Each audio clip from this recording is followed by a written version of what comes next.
अरे बहुत इंतजार कर लिया हम अपना पैसा का, अब हम ज्यादा इंतजार नहीं कर सकते हैं। अब हमको कैसे भी करके काला कद्दू लोग के घर पे जाके पैसा लेना होगा उसका बाप का तिजोरी से। काहे कि इससे पहले कि वो काला कल उठा सारा पैसा छुपा दे, उससे पहले हमको सारा पैसा लूट लेना होगा, क्योंकि ये कोर्ट कचहरी से कुछ नहीं होने वाला है। इतना हमको समझ में आ चुका है। अभी जाते हैं चोर वाला ड्रेस पहन के उसका घर में चोरी करने। जितना पैसा और सोना जेवरात सब रखा होगा सब चुरा लेंगे। उस कद्दू का छोटा बेटा गोरा कद्दू अपने आप को कट्टे वाला गुंडा समझता है ना, हमारा घर में डकैती किया था ना, अब टकला नेता भी उसका घर में डकैती करेगा। अभी जाते हैं और डंडा लेके जाएंगे, अगर वो काला कल उठा देखा घर पे तो उसको मार के भी आएंगे। अब टकला नेता तुमको कोई नहीं पहचानेगा। अब जाते हैं उसका घर में डकैती करने, सारा पैसा भी चुरा लेंगे और इंस्पेक्टर दारा को बोलेंगे कि मेरा पैसा दिला दो जो गोरा कद्दू लेके गया। ईमानदारी का नाटक करेंगे, हमारा तो पैसा डबल हो जाएगा। अभी जाते हैं छत पे और छत से जाते हैं उस लोग का छत पे और घर में घुसते हैं। दिन दहाड़े डकैती करेंगे उस लोग का घर में हम भी। अरे तुम लोग कौन है और यहाँ क्या कर रहा है? अरे हम लोग के बारे में छोड़ो, तुम कौन है? तुम यहाँ क्या कर रहा है? चोर लगता है ये साला, चोरी करने आया है इस लोग का घर पे। अरे साले हमको चोर बोलता है, अपने चोर है तुम लोग। कहाँ आया काला कद्दू का घर पे और ये पैसा सब तुमको कहाँ से मिला? किसका पैसा है? अरे चुप साला, मास्क हटाओ, देखे कौन है? कौन है तुम? अरे चुप करके रहो, मेरे हाथ में डंडा है, चुपचाप से हमको सारा पैसा दे दो, नहीं तो आज तुम लोग हम मारेंगे। अरे देखो इस पगले को, अपना डंडा से हमको धमका रहा है।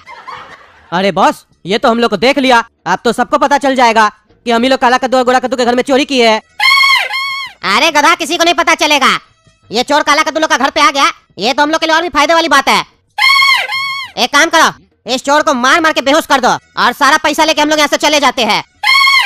फिर जब पुलिस वाला आएगा, इस चोर को यहाँ पे जब पाएगा तो वो समझ जाएगा कि ये चोर यहाँ चोरी करने आया था और इसका कोई साथी होगा जो इसको भी बेहोश करके सारा पैसा लेके भाग गया। फिर ये चोर जाने और पुलिस वाले लोग जाने, हम लोग को क्या है? हम लोग को तो पैसा मिल गया ना। चलो मारो इसको। अरे खबरदार, जब मेरे सामने कोई भी आया तो डंडा से मारेंगे। अरे कुछ नहीं करेगा ये चोर, मारो।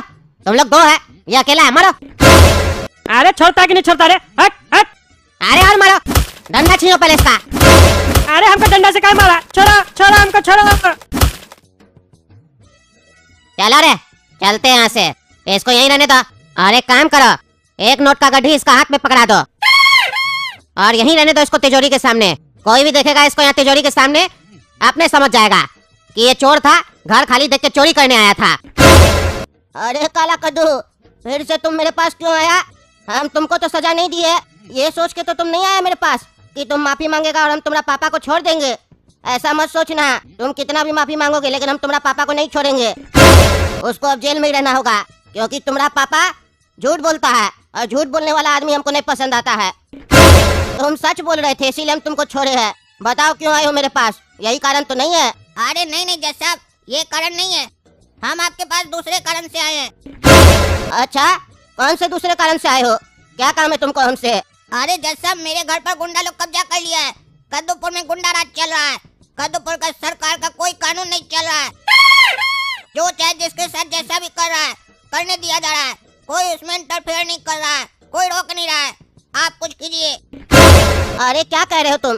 तुम्हारा घर में कोई भी कैसे घुस सकता है? तुम जाओ, थाना जाओ, इंस्पेक्टर साहब को कंप्लेन करो, FIR लिखवाओ। इंस्पेक्टर साहब तुम्हारा मदद करेगा, जांच करेगा।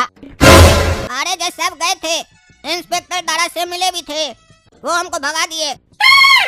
बोले तुम्हारा बाप क्रिमिनल है, तुम्हारा भाई क्रिमिनल है, इसलिए तुम भी क्रिमिनल है। यहाँ से चले जाओ नहीं तो अंदर डालकर इतना मारेंगे ना कि तुमको तुम्हारा नानी याद आ जाएगा।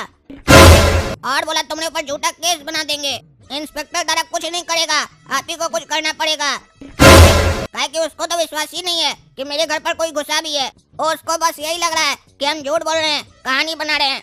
इसीलिए हम आपके पास आए हैं कि जज साहब आप ही कुछ कीजिए, नहीं तो फिर हमको भी हथियार उठाना पड़ेगा, अपनी सुरक्षा के लिए लड़ाई लड़ना पड़ेगा। फिर आप ही लोग बोलिएगा कि अपना भाई की तरह तुम भी गुंडा बन गया, क्रिमिनल बन गया।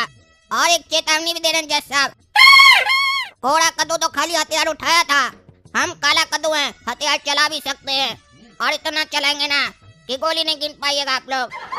अरे चुप रहा तुम, चुप रहा, ज्यादा बोलता है। गोली चलाएगा और हम गिन नहीं पाएंगे। हथियार उठाएगा तो अंदर डाल देंगे, समझा? ज्यादा बोलता है।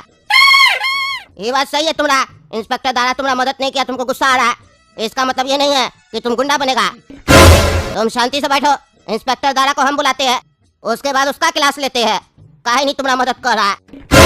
बहुत ईमानदार बनता है ना वो, देखे कितना ईमानदार है। हमसे ज्यादा ईमानदार हो गया है क्या वो? क्या हुआ जज साहब, आप अचानक बुला लिए? कोई बड़ी बात है क्या? ये लड़का यहाँ क्या कर रहा है? कहीं यही तो आपके साथ कुछ नहीं किया है? बताइए हमको, अगर ये कुछ किया है तो उठाकर अभी ले जाएंगे थाना में, डालकर इतना लाठी मारेंगे ना, ठीक हो जाएगा ये। अरे नहीं नहीं, कुछ नहीं किया। पहले बात सुनो, अपने मन से बकवास मत करो, समझे? ये जो लड़का है, ये तुम्हारे पास आया था ना, कंप्लेन किया था कि इसका घर में कोई गुंडा लोग घुस गया है, तुम काहे नहीं इसका मदद किया? अरे जज साहब, कहाँ आप इस क्रिमिनल लोग का बात में आ जाते हैं? ये और इसका पूरा परिवार क्रिमिनल है, कभी भी कुछ भी आपके साथ भी कर सकता है। इस लोग से दूर रहा कीजिए। ए लड़का, चलो निकलो यहाँ से। हम भगा दिए तो तुम जज साहब के यहाँ गया, कभी मत आना यहाँ पर, नहीं तो ठोक देंगे तुमको वहीं पर। अरे इंस्पेक्टर साहब, क्या बकवास कर रहे हैं आप? हैं? क्या बकवास कर रहे हैं? ठोक देंगे, चुपचाप से खड़े रहिए। आप पुलिस है, गुंडा थोड़ी ना है। आप क्या चाहते हैं, कद्दूपुर में एक और गुंडा पैदा हो जाए? ये भी हथियार उठा ले। आपको इसका मदद करना चाहिए, आप उल्टा सीधा बोल रहे हैं। आपके बारे में तो हम इतना सुने कि आप बहुत ईमानदार है। आज आपका ईमानदारी कहाँ चला गया? ईमानदार का तो पता नहीं, लेकिन आप हमको बेवकूफ लग रहे हैं। क्राइम बढ़ाने में आप क्रिमिनल लोग का मदद कर रहे हैं। सुनिए जज साहब, अगर हम बेवकूफ होते ना तो इसका कहानी को सच मान लेते। काहे कि हम अक्लमंद है, इसीलिए हम समझ गए कि ये कहानी बना रहा है। अच्छा, तो तुम्हारा कहने का मतलब है हम बेवकूफ है, कद्दूपुर का जज बेवकूफ है, यही ना? हाँ? नहीं नहीं जज साहब, हम आपको बेवकूफ काहे बोलेंगे? आप तो बहुत अक्लमंद है। अरे नहीं नहीं बेटा, हमको मत समझाओ, हम सब समझ रहे हैं तुम क्या कहना चाह रहे हो। तुम हमको बेवकूफ कहना चाह रहे हो। हम अपना बाल ऐसे थोड़ी ना सफेद किए धूप में खड़ा होके। तुम्हारा तो सिर्फ अभी कलम सफेद हुआ है, हमारा तो पूरा बाल सफेद है। अब तो ये हमारे ऊपर बात आ गया है कि हम सही और गलत में पहचान नहीं कर सकते हैं। तुम उंगली उठाओ मेरे ऊपर।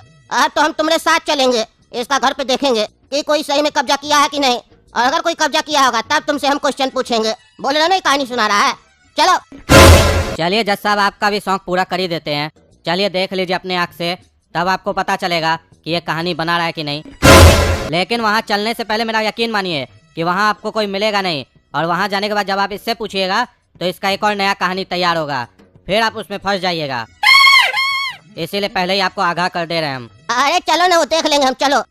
अरे यार लड़का, तुम तो कह रहा था कि तुम्हारा घर में कोई घुस गया है, लेकिन तुम्हारा घर का दरवाजा तो खुला हुआ था और यहाँ तो कोई नहीं है। झूठ बोल रहा था तुम। हाँ, हमको झूठा साबित कर दिया। इंस्पेक्टर के सामने मेरा बेइज्जती करवा दिया तुमने ऊपर हम भरोसा किए थे। अरे नहीं नहीं जज साहब, सही में हमारा घर में कोई कब्जा किया था। लगता है इंस्पेक्टर साहब आपके पास आने से पहले उसको भगा दिए। रे पागल, इतना मार खाएगा ना अगर मेरे ऊपर झूठा आरोप लगाया तो, मुंह तोड़ देंगे तुम्हारा। देखे जज साहब, कहे थे ना हम आपको कि यहाँ आकर एक नया कहानी बनाएगा। बनाया ना नया कहानी। अब तो आपको भी समझ में आ गया होगा कि हमारा भी बाल ऐसे ही सफेद नहीं हुआ है। मेरे पास भी बहुत अनुभव है, काहे कि हम फील्ड वर्क करते हैं ना। आप तो एक जगह कुर्सी पर बैठा रहते हैं ना, इसीलिए आपके पास थोड़ा एक्सपीरियंस कम है, हमको लगता है। अरे ये लड़का पे हम भरोसा किए, इसीलिए तुम हमको सुना रहे हो ना, नहीं तो हमसे ज्यादा अनुभव नहीं है तुम्हारे पास। लेकिन अभी कमरा सब में कहाँ देखे है, अभी कमरा में भी चल के देखना है। कहीं कोई कमरा में छुप के बैठा हो, अगर कोई मिला ना तब तुमको हम बताएंगे। चलो। अरे ये कौन है? ये कौन सोया हुआ है काला कपड़ा पहन के? अरे जज साहब, हम लोग का घर में डकैती हो गया, ये तो चोर है। लगता है इसका साथी सब पैसा लेकर भाग गया और इसको यहाँ मार कर भाग गया है। क्या जी इंस्पेक्टर दारा, क्या कह रहा था तुमको बहुत अनुभव है। कौन है ये? कैसे डकैती हो गया तुमने रहते हुए कद्दूपुर में? क्या कर रहा था तुम? ये लड़का सही बोल रहा था, यानी कि सही में इसके घर में कुछ हुआ है। अरे जज साहब, यही तो सोचने की बात है। ये हम लोग के पास कंप्लेन लेके आया कि कोई हमारे घर में कब्जा कर लिया है, लेकिन यहाँ आने के बाद आपको कोई ऐसा नहीं दिखा जो घर पर कब्जा किया है। ये जब घर से निकला होगा तो हो सकता है ताला खुला छोड़ दिया हो, चोर लोग घर में घुस गया, डकैती कर लिया, ये तो एक अलग केस हो गया। यहाँ पर बात ये है कि इसके घर में कोई कब्जा किया है या नहीं किया है। डकैती एक अलग अपराध हुआ, कब्जा एक अलग अपराध हुआ, इतना तो आपको पता ही है ना जज साहब। और आपको पता ही है कि खाली घर में तो चोर घुसेगा ही ना। इसका बाप जेल में है, भाई भाग गया है, और ये हम लोग के पास घूम रहा है अपना कहानी लेके, तो घर में तो डकैती होगा ना। इस पर हम देख लेंगे क्या कार्रवाई करना है, लेकिन बात यहाँ पर यह है कि इसके घर में कोई कब्जा नहीं हुआ है, ये कहानी बना रहा है। काहे कि अगर घर में कब्जा हुआ होता और वो लोग अगर क्रिमिनल होता तो चोर लोग उसके घर में घुसता।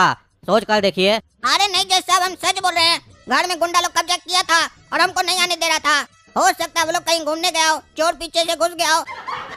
अरे वो तो इस चोर को उठाने के बाद ही पता चलेगा कि आखिर मामला क्या है, कौन इसको मार के बेहोश किया है। चलिए इंस्पेक्टर दारा, उठा के इसको पलंग पे लेटाइए और इसका मास्क खोलिए, देखे तो आखिर ये चोर है कौन। कौन है जो कद्दूपुर में चोरी कर रहा है हमरे रहते हुए।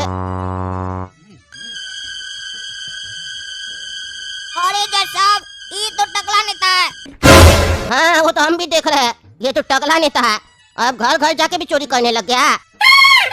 पहले तो जनता का खाली पैसा खाता था, देखने में कितना मासूम लग रहा है, सोया हुआ है तो जैसे छोटा बच्चा है चिकना, लेकिन इतना शैतान हो सकता है ये टकला, हम सोचे नहीं थे। अब तो इसको भी बांस करेंगे हम। क्या जी इंस्पेक्टर साहब, टकला नेता घर घर जाके चोरी कर रहा है और आप आंख में पट्टी बांध के रखे हैं, काहे नहीं कोई भी कार्रवाई की है। अरे जज साहब, कार्रवाई तो अब होगा ना, काहे कि ये पकड़ाया तो अभी है ना। ये तो पता ही था कि ये चोर है, लेकिन इतना बड़ा चोर है ये नहीं पता था कि सबके घर जाकर खुद से चोरी करता है। चलिए अब ये भी पता चल गया, तो अब इन पर कार्रवाई तो होगा, लेकिन मुद्दा अभी भी खत्म नहीं हुआ है जज साहब। घर में कहाँ कोई कब्जा किया ये अभी पता लगाना बाकी है। अरे इंस्पेक्टर दारा, ये सब पता चल जाएगा। टकला नेता होश में आएगा, सब बताएगा। हो सकता है वो गुंडा लोग इसको मारा हो चोरी करते हुए देखकर, समझा। और तुम जो जज साहब को बार बार नीचा दिखाने का कोशिश कर रहे हैं ना, मत दिखाओ। जज साहब तुमसे ज्यादा होशियार है, तभी वो जज है और तुम पुलिस वाला है। रे जज साहब के सामने ज्यादा होशियार बन रहा है, ऊंचा आवाज में बात कर रहा है। यही अगर अकेले में मिला होता ना तब बताते तुमको। अरे तुम बार बार इसको धमकी काहे देता है रे, तुम इसको नहीं जानता है, इसका भाई कट्टे वाला गुंडा प्लस डॉन है। वो तुमको फिर अकेले में मिलेगा तो तुम्हारे साथ क्या करेगा तुम सोचा है। जब वो ढिंगरा सेठ को मार दिया तो तुम क्या है। अब तो ये टकला जब उठेगा तब इसका हम क्लास लेंगे। देखो ना लालची कहीं का नोट का गड्ढी कैसे पकड़ के रखा है, छोड़िए नहीं रहा है। देख रहे ना दोस्तों, ये टकला कैसे घर घर जाके चोरी कर रहा है। अब ये जब उठेगा तब इसका क्लास लेंगे। तब तक आप लोग काला कद्दू कार्टून चैनल सब्सक्राइब कीजिए, वीडियो लाइक कीजिए, ज्यादा से ज्यादा शेयर कीजिए और कमेंट करके बताइए ये टकला यहाँ पे क्यों आया था और कौन इसको मार के बेहोश किया।